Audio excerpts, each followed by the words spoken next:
Hello, hello, hello from the main stage. We've got our keynote speaker due to speak. Just take your seats as and when. We've got two extremely busy focus zones at the moment. I think the investment one is like piled up, and then the business zone as well has a queue. So they'll be coming and joining us here very, very shortly. After our keynote, just a quick word to say the bar will be open. Woo! Yeah. There are teas and coffees until then. No, we're on to the bar. So the bar will be open so we can take it out there and enjoy ourselves before there is a live band. I mean, this is literally the festival of space that offers everything. And still final opportunities to get into the Wonder Dome. So free registration there at reception. But I promised you a wonderful speaker, and this is your chance. So, Daria Filichkina, Dasha, is from the Astro Agency. There is something very special about the Astro Agency because it is a female majority space supply business. Yes, they work in service and it's female majority. Now, when Dasha was presented with the Space Individual Award, the Sir Arthur Clarke Award, her colleague Daniel Smith said this: "She is an incredible astro agent at the forefront of our mission to change the perception of space. All our team benefit from working alongside her, as do our clients and the young people she mentors in her free time." This is an extraordinary woman. Also, Diversity Hero of the Year finalist, also nominated for a Women's Enterprise Scotland Award. The list goes on. Please, can you welcome Daria Filichkina?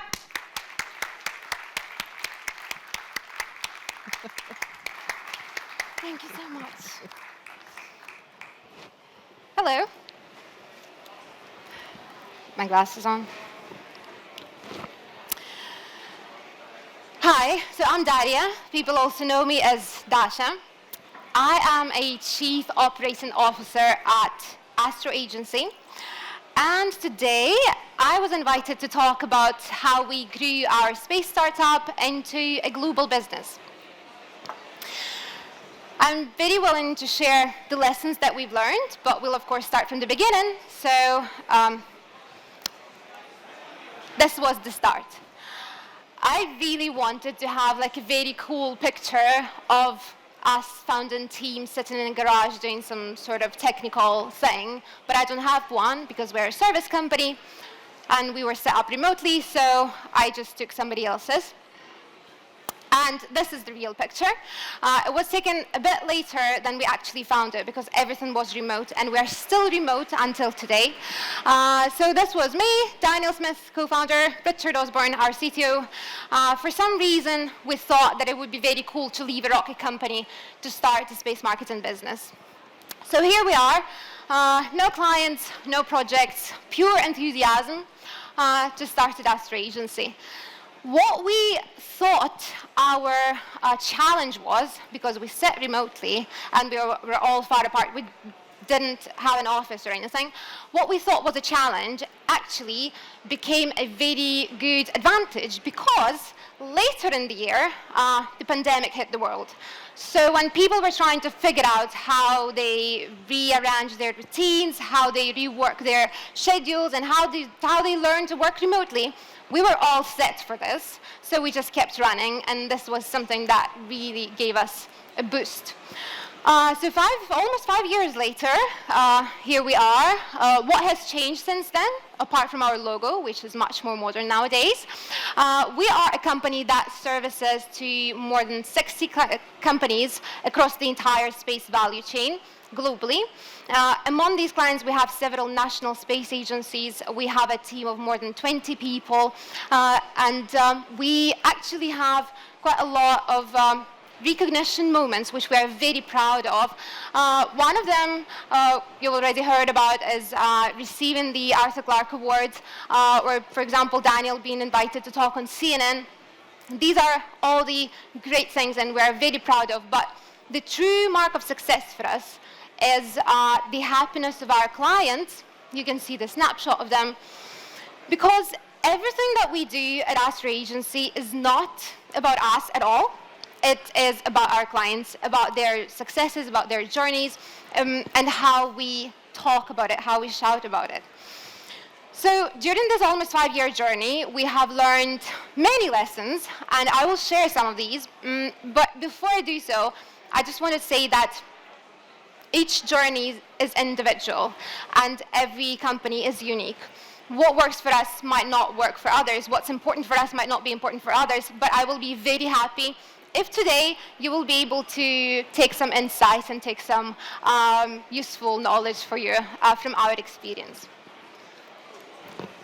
So the first lesson was to find the gap and set up to fill it. And I think we all know what this is, right? We talk about it all the time. All the time people talk about this, and they talk about how we should get out of the space bubble, this famous mythical space bubble. So what was our solution to that and how we found the gap? We thought that we will be the people who go outside of this bubble. We'll be the ones who try doing this more for ourselves and for our clients. So we chose space marketing because we really believe that at some point the perception of space has to be changed. We need to show that from companies, space companies being very closed and maybe research focused, we already shifted to being more commercial, to be a vibrant live sector. We want to show that from exploration focus, we can shift towards the focus that Earth observation, data, space activity in general gives to the Earth. So that when people think of space, they don't think of this. They think about this. Because all these applications are actually enabled by space. We were told once that sector maturity can be judged by how many service companies it has. And when we were setting up Astra Agency, we were the only full-service marketing agency in the UK, and we think that in the world as well, because we haven't found the evidence of other things. Nowadays, we see the splash of service companies. There are so many of them, legal, insurance, all sorts of advisories, marketing firms as well, with companies like Halo doing amazing things here to promote the space sector. And we're actually quite proud of this, and we're very happy to have this market development, because this recognition proves the point that the sector needs different companies, the sector needs different skills. And yes, we don't produce hardware, but we support those companies that innovate every day, so we are able to contribute to the sector. This is my favorite one. It's not going to be easy. This lesson we learn every single day. Space is hard, right? We all know this, but so is any other industry. Like medicine's hard, education is hard, construction is hard. But there is another side of this coin, because for the space being hard, we were kind of ready to that. Running your own business is also hard. And there is a lot of this narrative nowadays that I witness that, oh, everything should be easy, or at least comfortable at all times. If it's yours, it will come to you. You should feel comfortable and everything. I don't really share this belief. I do believe in discipline and hard work. So I wanted to share the concept. It's not mine. The author is Scott Belsky, and I took it from the book that is on the screen. Basically, the concept is about we share the very beginning of our stories, right? And we share all the success points. And it's exactly what I did at the very beginning. It's exactly what I told you. But in between those, things can get messy. And it's normal. It's fine. And here is the point. Once you try to complain or you try to express your unsatisfaction or whatever, everyone knows how things should be done. But you actually, they don't run like that for you. So you might be caught in this, cage of, am I the only one who's doing something wrong? No, you're not. Nothing's running perfectly in anyone's company. So there always is something to improve. So yeah, if you want I do recommend the book if you want to have that conversation with someone who isn't telling you how things should be done, but the person is very honest about all the failures and successes as well, because this is a balance. Next lesson is to know your market. This is important for us. We think it's important for every industry. And for us, this was a hard one, because even though we all come from launch, our first clients were downstream, and moreover, we're targeting the entire value chain. We want all the market, right? So we had to resolve this thing somehow. The solution was to create a technical department, and Mr. Richard Osborne himself agreed to lead it. This is what really sets us apart. Not Richard's personality, but what his team add to our services. Like, imagine the marketing company who actually understand what you do. So this is what we do. This is us, right? What we know about the market so far. Space moves fast. So what we choose to do, we choose to know trends, we choose to use LinkedIn, we choose to read market reports, we choose to do competitor analysis, we choose to attend events and just know what's happening around. Because if you know the market, you know how to position yourself within this market. So this focus on inside the company does not entirely work for us. We also need to look outside to know how we position ourselves and our clients, which works for them really well as well. The third thing that I wanted to say about our market is that we have to accept that industry is not perfect yet, but it is very different every year. It develops so fast. And it's very different to 2016, for example, when I joined the sector, because since then, so many great initiatives and things have happened. We have programs like Unlocking Space for Business. We have the Sustainability Department of the UK Space Agency up and running. We have all the LEPs and enterprise agencies doing amazing things for companies, and us is one of them. We do use their support a lot. And it's only going to get better, we think, because a part of fun of running a business in this sector is to be able to one day say, you remember when, and choose your fact, you remember when all the people didn't really understand what satellites bring to the Earth, or you remember when we only had 2,000 companies in the UK in the space industry, right? So know your market and use this knowledge actively to position yourself. Moving on to the next lesson. And this one is about people.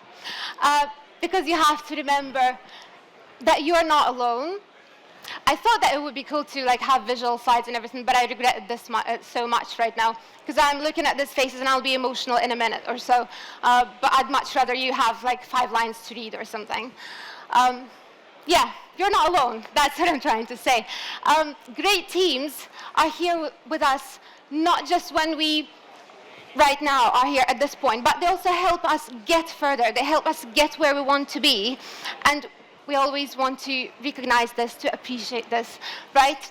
And one more thing is that I said that it's difficult, but also we must remember that it also should be fun. It's not just all difficult, right? It's fun. And it's much cooler to share this fun with people around you. And actually, I want to say this not about just people in my team, right? I want to say this about the entire sector, because this is the very friendly and the warmest community that I can belong to, that was very supportive all the time and really helped me in the most difficult times of my life. So thanks to the community. I think that you're great, guys. I think that we can give a round of applause to each other. Yeah? Can we? I am sure that we can do anything on our own. Like if I want to start my business and I do it on my own, we can succeed like that. But do we actually have to when we have so many wonderful people around us? And I want to give a special shout out to another person who was mentioned today. It's Daniel Smith, my business partner. He's sitting somewhere here in the audience.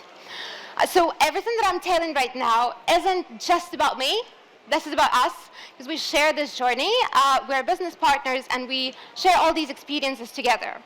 Partnership is another very powerful tool that you can have. And Daniel, I hope you don't mind that I say this. I don't see you, but I hope you don't. We have a rule between us that only one of us is allowed at a time is allowed to have a mental breakdown or a panic attack or whatever. Like, if I need a 5-minute panic attack, I just message to say, I need a 5-minute panic attack right now. He has to stay strong no matter how bad things are. And you know what? That middle that I was talking about, it does get messy. You do get those tough days. I do get bad days, from time to time for various reasons. But if there are two of us and we have this rule, it really works. It really helps. The fact that there is someone always standing strong. And as business leaders, it can be really overwhelming that you always have to be strong for your team. You always have to be there, to be the leader, to navigate, to guide them, to know all the answers and all that. It can just overwhelm you from time to time. There you go. If you have a partner, you can have a role, and one of you will be sane at the day. Next lesson is self-awareness. Before we continue, I'll ask you a question, and I need you to think about it. What will force you say no to a client? Or a person approaching you, and the person is asking you to do something. It's a perfect case scenario. You can deliver the services or sell the goods, whatever, but you're saying no. Why? What will make you say no? You have your answers? Yeah? In your head? You have them? Somebody nods so that I see. Thank you. Good. Okay, let's go on. So we believe that before offering something to the world, it would be beneficial to learn as much as you can about ourselves, about us as people, about us as teams, about us as companies, to know as much as we can about us. And with our clients, we quite often start with their values. But I'm not talking about, like a corporate value thing where you just tick the box and put it in an employee handbook and then there's us all having integrity as a value, right? I'm not talking about that. I'm talking about what you really mean with your values. So I asked you a question earlier, right? What was your answer? Is likely to be something important to you and is likely one of your values. So if you said that I will not take a client if the client is rude to my people, then respect is something that you mean and is something that you can stand by. If you say, I don't know, I'll give you an example, right? So we will say that it's one of our values is sustainability. If the client is not sustainable, doing greenwashing or anything around that, harm to the environment deliberately and all that stuff, we will likely not work with them, right? Because this means to us, we take it seriously. And this is a very useful knowledge example I have here, right? Because this knowledge lets you stay consistent. It lets you prioritize. It lets you make decisions. It stands as a pillar for you. Sustainability is one of our values. So when we choose to sponsor an event, we sponsor the Summit for Space Sustainability. When we choose the project to support, we support the exhibition, Our Fragile Space by Max Alexander. Actually, the pictures that you've seen before, the deer, the tractor from inside, and all that, those are pictures from this exhibition. You see, this is how I'm staying consistent. Even with my presentation, I didn't take the stock pictures. I took the pictures from the project that I value and that I can talk about. If we choose the project to pick up, we pick up the roadmap for Scotland, the space sustainability one, and we choose to promote it, we choose to invest our time in it. If we choose the group to join, there are lots of groups and committees out there, right? If we choose which one do we join, which one is useful for us, we choose the Environmental Task Force. And all these actions are not all together in a short time frame. It's not something that happened, overnight. And we're not a sustainability company. Sustainability is just one of our values that we can communicate through our messaging, through our marketing materials, through our everything. And when the decision is to be made, this is something that we can rely on.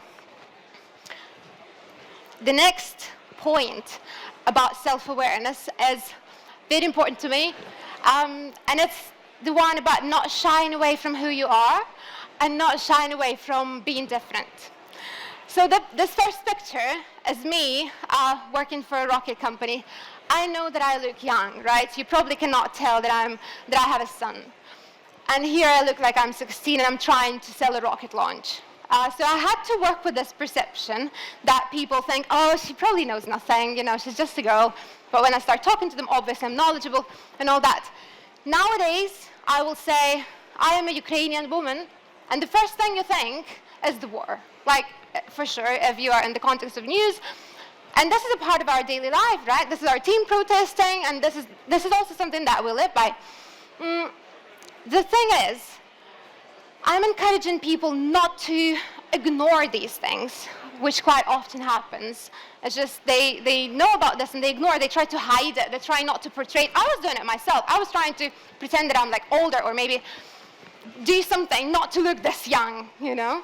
Or sometimes people really shout very loud about this and just put it front and center and, you know, highlight it very much, to the extent that it's uncomfortable. If I start my speech with, you know, with the Ukrainian war or whatever, this isn't something that you would want to listen about, right?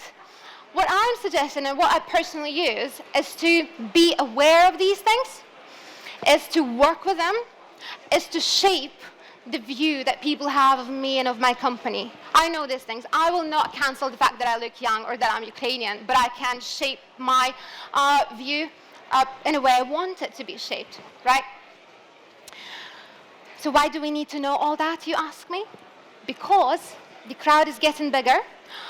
The audience in the space sector, the audience generally gets bigger. And nowadays, we are fighting for attention. We as a communication company, we know that what we're fighting for is 4 seconds of people's time while they open your email, for example, it's a newsletter or whatever. During 4 seconds, they decide if they're going to read it or not. We're fighting for those 4 seconds. And if you know things about yourself, if you are consistent in your communications, if you have personality, this increases the chances. Because how do you make sure that you are different to when you're communicating yourself to FPGA board companies or to SSA companies? How do they know that you're different? I am assuming that we all have top-level services and products. So what sets us apart? Personality. And we do think it's quite important. Next lesson doesn't have lots of pictures, because I really want to focus on the content here, on something that is not compulsory for companies. I don't think this is a compulsory business decisions, unlike others. This one is something that adds another layer to the rewarding process that we have while we work in the sector. Generally, our work, honestly, is very rewarding, very fulfilling. We see companies' successes. We work with their stories. We get to tell all the messages. But also, to add another layer, we give back. We give back to the world. We give back what we can. So we set up Spacebar. This is an initiative. You probably have been on some of these. Maybe you've heard of it, maybe not. This is started as an online event, 8 people on the Zoom call, because we knew how to do it, and it's still running. So far, we delivered more than 70 episodes online. We had 4 offline. We have 2 more planned this year, and we keep doing it. And it's for free for everyone, because we see the request from the community and we want to give it to them. So we keep running Spacebar, an online event that was founded during the pandemic as well. We do support student organizations, like UK said, but we also work with interns. We run internship programs our own. We take part in internship programs here in the UK from other organizations. We do get, we set up paid internships as well. We do pay people for what they do, because it's important to give something to this next generation of space professionals. And we're very happy to share knowledge, to invest our time in this, and to be useful generally. Ocean Mind is another charity that we started similarly, together with Spacebar, I think, to support what they do. And 2 other are Ukraine Connected. Dnipro Kids is 50 Ukrainian orphans displaced, now are in Edinburgh, and Daniel is on board for that charity. Malva is the last one, is the nursery, which we support. It's in my hometown in Ukraine. If you do consider supporting any of the charities, and this was an open question for you, do reach out to us, because together we can change so many things. The last one, I think, the last lesson, is to evolve. So here we ask ourselves a constant question: how do we stay ahead? And unlike other lessons, which we learned with our personal experience, we made our own mistakes, and we learned how we should do things for us. This one, we don't want to learn with our own lesson. We want to learn somebody else's lesson here, right? So the answer to the question of how do we stay ahead is to evolve. How you evolve, you choose yourself.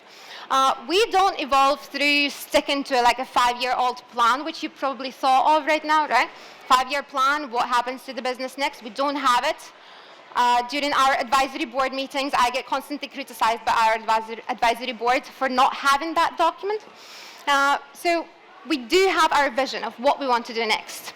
But what we invest our time and effort in is developing the skill of the team to navigate the uncertainty, to navigate the chaos sometimes, because things can change fast, and we need to be agile. So we are evolving through agility, through adapting. And this is also one of our values, the speedy reaction to things, the agility is something that we really mean.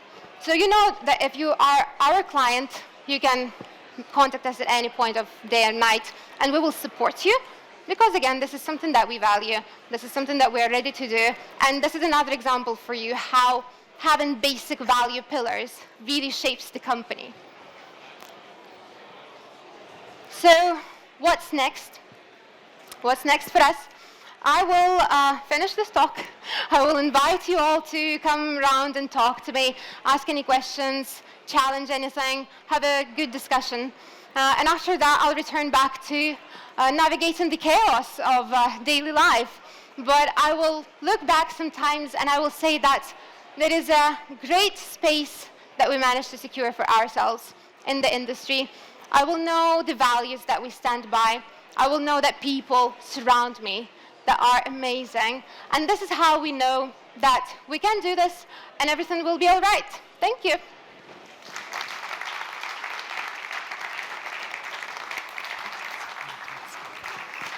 Okay, come with me just a moment. There are a few things that I'd like to, on behalf of the audience, zap your knowledge of. Okay.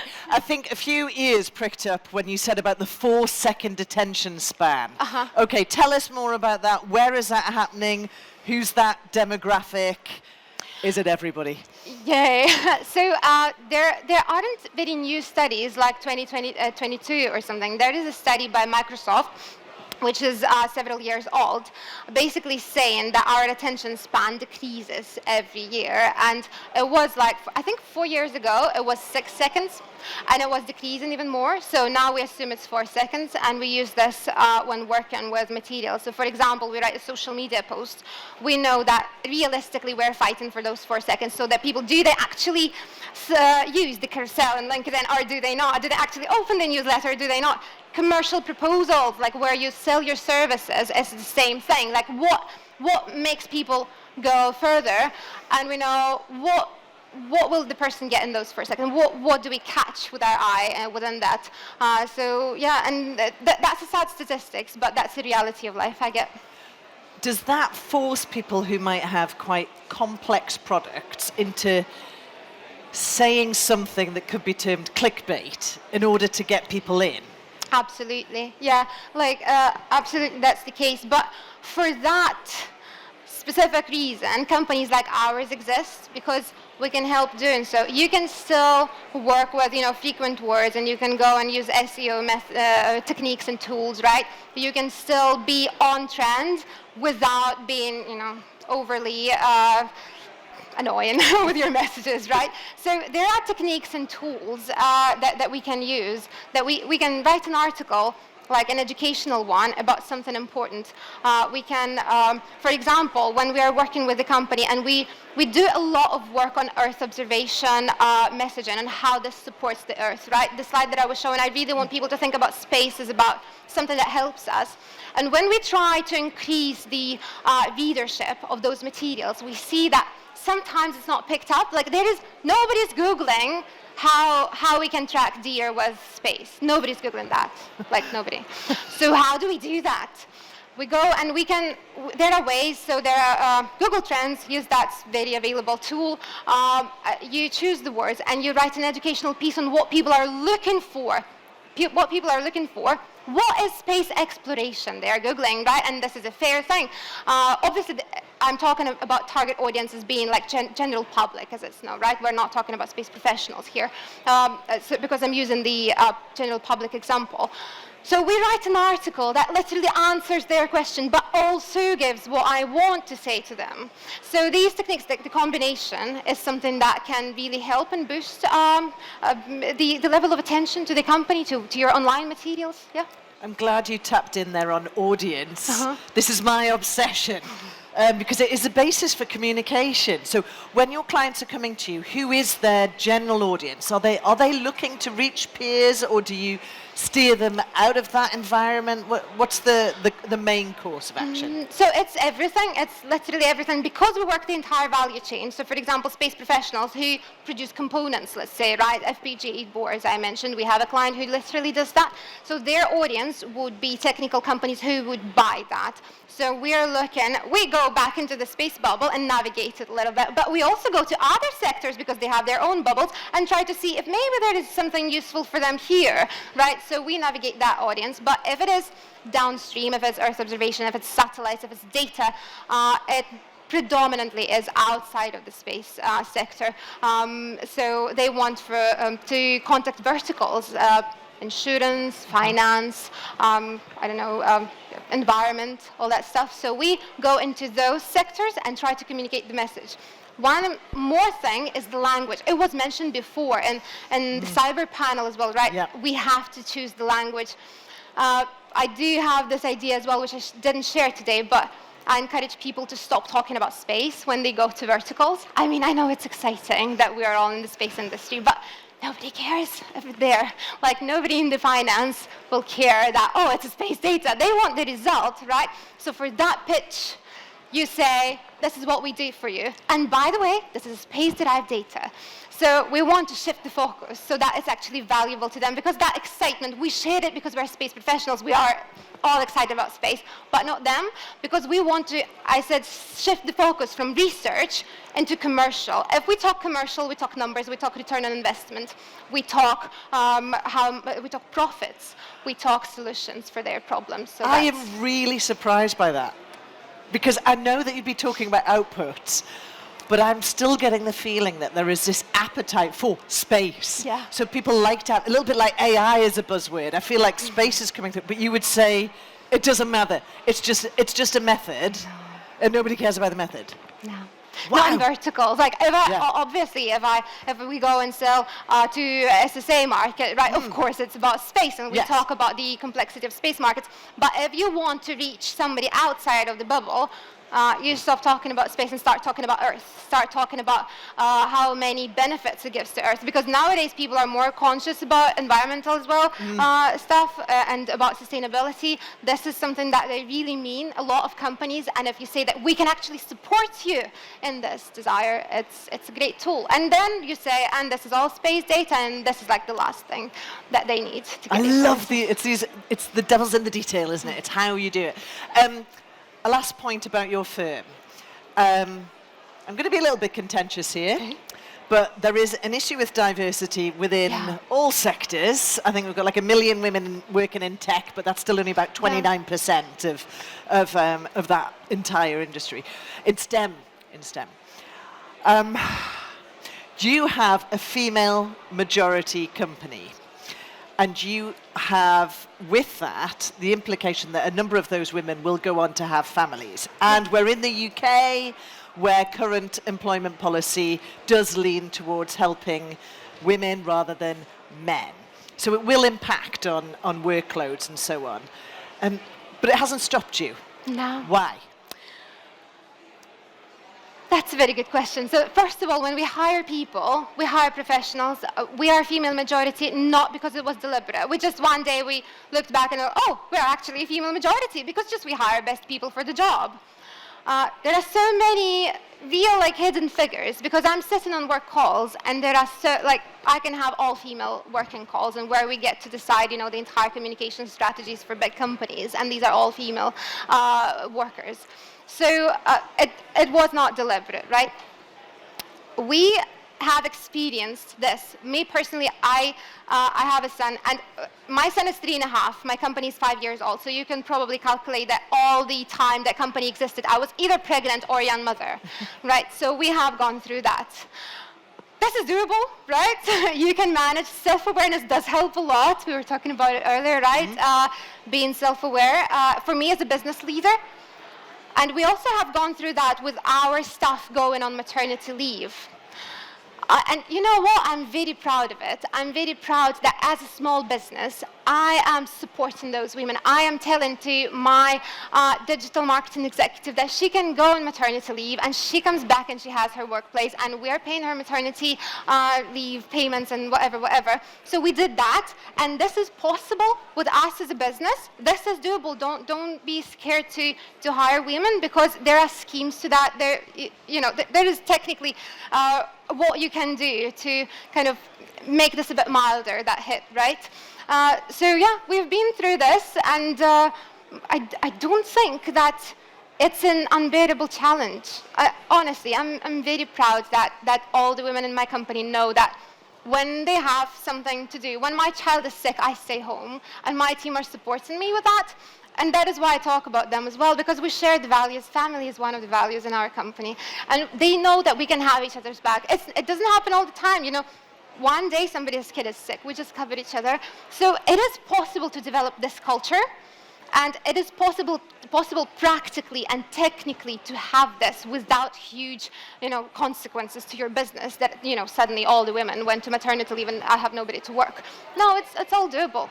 So practically, if you are interested in this particular question, just come to me and we can consult on how we could do this without a major hit. I think that's interesting, because it feeds back into your values of just don't just write integrity in a handbook and say that's our value, which is so true. There's so much discussion about work culture at the moment. Spot on. We could talk forever on stage. We'll do it off stage. Yeah. Thank you so much. Thank you. Please, can you give a round of applause? Oh my gosh. Daria, you are brilliant. And also, can I out you? A lover of Post-its. I'm not alone. I'm not alone in this. There was a kid I was doing a kind of entrepreneurship awards with, and he asked me what a highlighter was. He didn't know. Those days have gone. Right, what have we got in store? All right, we have so much to come, because after 6, we have, on this very stage, we've got a short panel conversation about, interestingly enough, space for good. And that'll be featuring Astro Agency, Trade in Space, Omanos Analytics as well. Then we've got, I didn't think I'd be saying all this, a pub quiz. Yes, we've got a pub quiz. One of the prizes, if you've missed this, is a knitted clanger from Porsche at the UK Space Agency. Check him out, he's fab. And that'll be courtesy of the wonderful Joel Friedman, who'll be on this stage doing that. It will be fueled by the bar, which is now open. And just take the load off, I think. Your entries will be marked, counted up, because I think there are some people here who are pretty good at maths, I would say. And then you can shake it all out in the time there to a live band who we have here, the Mets. Woo!